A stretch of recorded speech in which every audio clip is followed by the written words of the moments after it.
საბრძოლო იარაღები, გამომწვარი თიხის ჭურჭელი, თიხის აბიჭდავები და ბრინჯაოს ნივთების ფრაგმენტები დედოფლის წყაროში შირაქის ველზე მდებარე დიდნაურის ნაქალაქარზე არქეოლოგიური გათხრების შედეგად სპეციალისტების განცხადებით უნიკალური სამარხები აღმოჩნდა. 10 ჰექტარზე გადაჭიმული ნაქალაქართან განთავსებული უძველესი დროის სამაროვანი შესაძლოა სამხრეთ კავკასიაში ყველაზე მასშტაბური აღმოჩნდეს.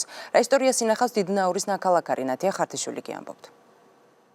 ეს ის მახვილია, რომელიც ამ ხედართავას ზურგს უკან ქონდა და ეტყობა სპეციალური რაღაცა მოწყობილობა ქონდა, რომ ზურგზე ქონოდა. ეს კინოებშიც გინახიათ, ეხლა რომ ზურგიდან იღებენ და იბრძვიან და ტიპიური მხოლოდ კახურია ეს სხვათა შორის. კახეთის ტერიტორიის გარეთ ამ მსგავსი მახვილები არ არსებობს. და ეს არის რითიც მოკლეს.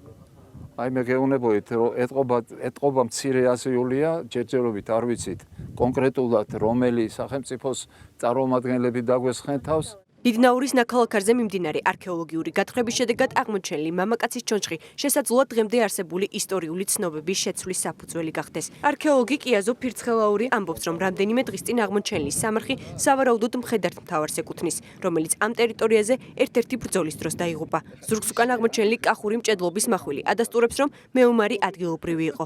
მუცელში ნასროლი ისრის წარმომავლობა კი ჯერჯერობით დაუდგენელია. პირველი შემთხვევაა, როდესაც ფაქტიურად მხედართმთავარის სამარხი გავთხარეთ, იმიტომ რომ ეს აშკარად ელიტაა და სამხედრო ელიტაა, იმიტომ რომ გვირგვინოსანი იყო, შუბლზე დიადემა ჰქონდა. როცა ვალაგებდით, ის აღმოჩნდა ყველაზე საინტერესო, რომ მოკლული იყო. მოკლული იყო ეტყობა აქვე სადღაც, იმიტომ რომ აი ესეთივე ფორმა მიცეს, არა, დაკრძალვისა, ეს სანამ გაშეშდებოდა მიცვალებული, ეტყობა ბრძოლა აქვე სადღაც მოხდა. სადაც დაიღუპა ეს კაცი და დიდი პატივით დაკრძალეს მერე. ათობით თიხის ჭურჭელი, ქვის საბრძოლო იარაღები, ბრინჯაოს ნივთების ფრაგმენტები. დიდნაურის ნაქალაქარზე გათხრებს არქეოლოგების 12 კაციანი ჯგუფი ყოველდღიურად აწარმოებს. ამ დროისათვის სამაროვანის ნაწილის გათხრა უკვე დასრულებულია. საიდანაც ჩანს, რომ სამარხები 4 იარუსიანია და მამაკაცებთან ერთად ქალები და ბავშვებიც განსაკუთრებული პატივით არიან დაკრძალული. დაახლოებით 200 წელი მაინც იმოქმედა ამ ქალაქმა, 200 წელისგან ბევრია გაძარცული როგორ დანგრეული, იმიტომ რომ 200 წლის განმავლობაში არ ახსოვდა წინა სამარხი სად იყო, ინგრეოდა მეორე, მაგრამ 3-4-5 სართულათაც გია ეს სამარხები ერთი მეორეზე განლაგებული. თარიღი სრულიად ცხადია, ამათი თავიდანვე ჩვენ მე-13 საუკუნით დავათარიღეთ, იმიტომ რომ კახეთის მასალები, კერამიკული და ის კარგად არის შესწავლილი, მით უმეტეს იარაღი, ეხლა რო აღმოჩნდა, ამან კიდე დაგვიდასტურა. საქართველოს ბეღლად წოდებულ შირაქის ველზე დიდნაურის ნაქალაქარი დღეს კულტურის მინისტრის მოადგილემ და კულტურული მემკვიდრეობის დაცვის ეროვნული სააგენტოს ხელმძღვანელმა დაათვალიერეს.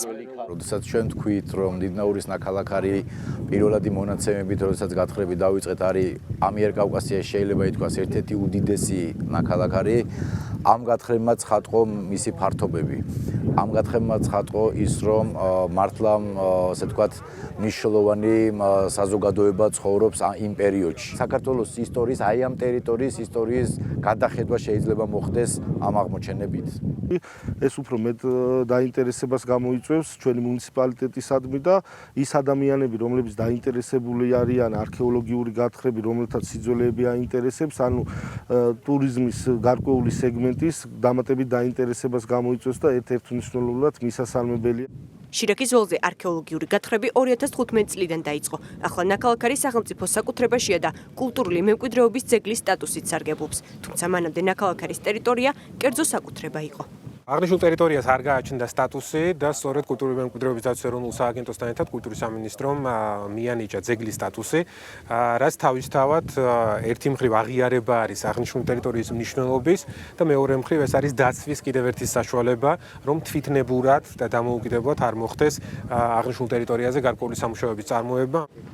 დიდნაურის ნაქალაქარზე არქეოლოგიური გათხრები ახლა დარჩენილ 10 ჰექტარზე გრძელდება. განხორციელებული სამუშაოებისათვის 30,000 ლარია გამოყოფილი.